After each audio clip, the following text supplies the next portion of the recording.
Alors une nouvelle vidéo dans la série des vidéos consacrées à la notion de produit intérieur brut pour montrer cette fois-ci l'intérêt mais surtout les limites de cette notion.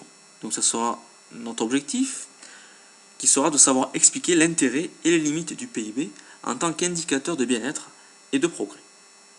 Donc un certain nombre de notions seront mobilisées, des notions programme de terminale, PIB bien entendu, mais aussi soutenabilité, et des notions vues en première qui seront là encore très utiles, telles que la production marchande et non marchande, la valeur ajoutée, les externalités ou les défaillances du marché.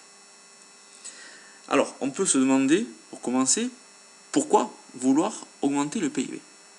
Alors pour répondre à cette question, je vous propose de reprendre les trois équations qu'on avait mis en évidence dans les trois vidéos précédentes consacrées au PIB. Ces trois équations correspondaient chacune à trois façons d'analyser le PIB.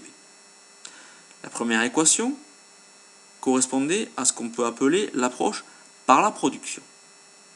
Donc dans cette approche, l'accent est mis sur les quantités produites.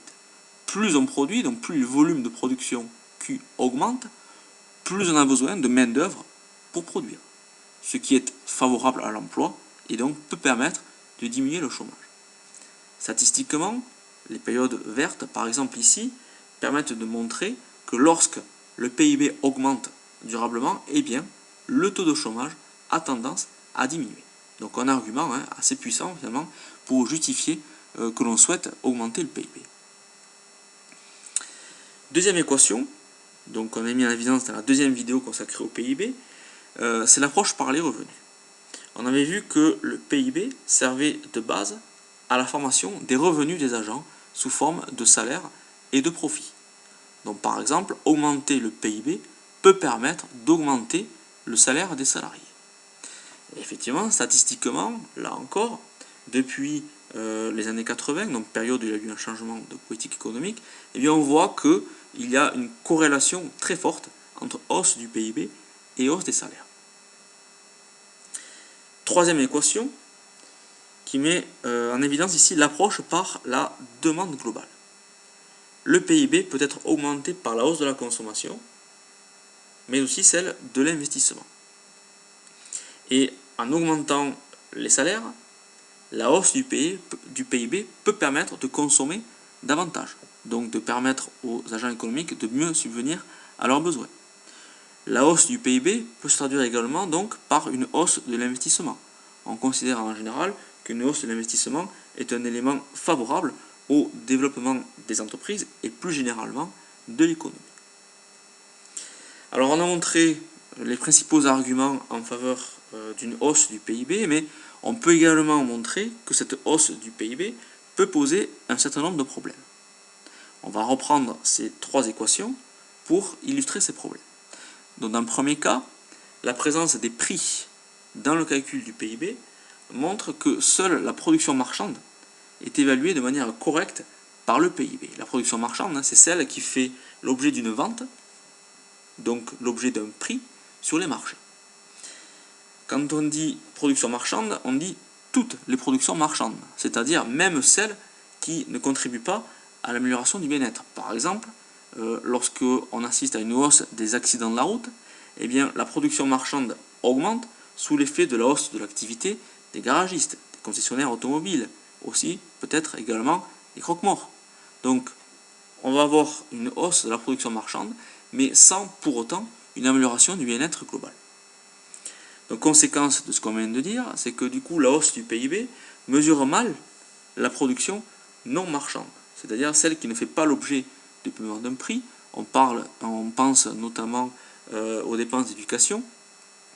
Donc, l'éducation n'est pas directement mesurée par le PIB, puisqu'en réalité, la valeur de l'éducation est mesurée par rapport à ses coûts de production.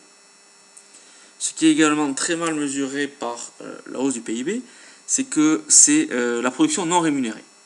À partir du moment où la production n'est pas rémunérée, c'est-à-dire qu'elle n'est pas économique, eh bien elle n'est pas enregistrée dans le PIB. On pense notamment aux activités domestiques. Or, c'est quand même problématique dans la mesure où on voit que le temps quotidien domestique eh bien, est presque aussi important que le temps professionnel et il est même plus important pour les femmes. Autrement dit, ne pas mesurer le temps quotidien domestique revient à négliger une grande partie de l'activité humaine et notamment des activités féminines. Autre problème, c'est que la mesure de la richesse par le PIB ne prend pas en compte l'économie souterraine.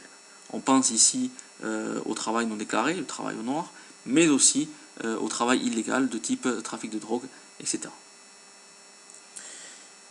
Autre problème, c'est que la mesure du PIB ne permettra d'évaluer l'état des inégalités. Donc par exemple, si on prend deux pays ayant le même niveau de PIB, eh bien on voit qu'on peut avoir le même niveau de PIB, mais avec des répartitions de revenus extrêmement différentes. Il est évident que selon que l'on vit dans le pays 1 ou dans le pays 2, eh bien, le bien-être global de la société ne sera sans doute pas le même. Or, le PIB, eh bien, vous le voyez, ne permet pas de s'en rendre compte. Troisième problème, lié cette fois-ci à l'importance jouée par le rôle des quantités produites et de la consommation.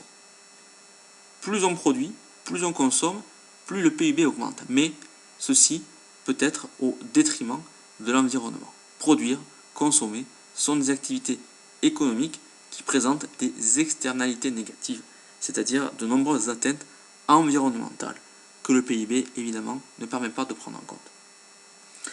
Dernier élément, le fait que souhaiter une hausse du PIB passe par la production et par la consommation revient à considérer que le bonheur repose sur la consommation.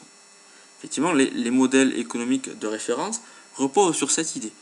On a vu que l'utilité, c'est-à-dire le bien-être lié à la consommation, était infiniment croissante. De la même façon, l'utilité marginale de la consommation, bien que décroissante, eh bien, restait toujours positive. Donc on peut faire un bilan sur ce qu'il faut savoir expliquer au final.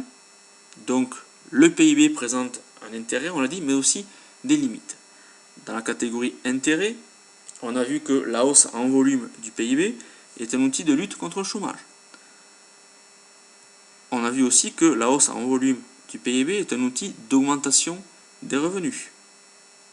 Que cette hausse est un outil d'augmentation des recettes fiscales, utiles pour les investissements publics. Donc ça, on ne l'a pas abordé dans la vidéo, mais on comprend que plus le PIB est élevé, et plus eh bien, les administrations publiques vont pouvoir disposer de recettes fiscales importantes nécessaires pour financer par exemple des écoles.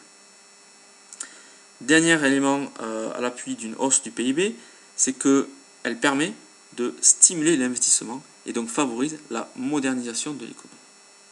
Alors parmi les limites maintenant du PIB, on a dit le calcul du PIB ne mesure directement que la production marchande, y compris d'ailleurs celle provenant d'une perte de bien-être. Donc on avait donné l'exemple des accidents de la route en lien avec l'activité par exemple des croque-morts.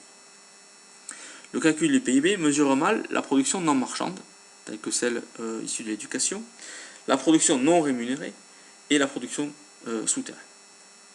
Autre élément, la hausse du PIB peut se faire en augmentant les inégalités.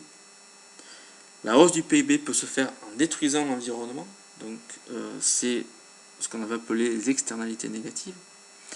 Et dernière limite du PIB, l'objectif d'une hausse du PIB repose sur un modèle économique et social discutable. Selon l'idée donc produire plus, consommer plus est forcément un élément indispensable au bonheur. Donc on ouvre la voie ici à une nouvelle vidéo qui sera consacrée à un indicateur de bien-être complémentaire au PIB qui est l'indice de développement humain, c'est-à-dire l'IDH.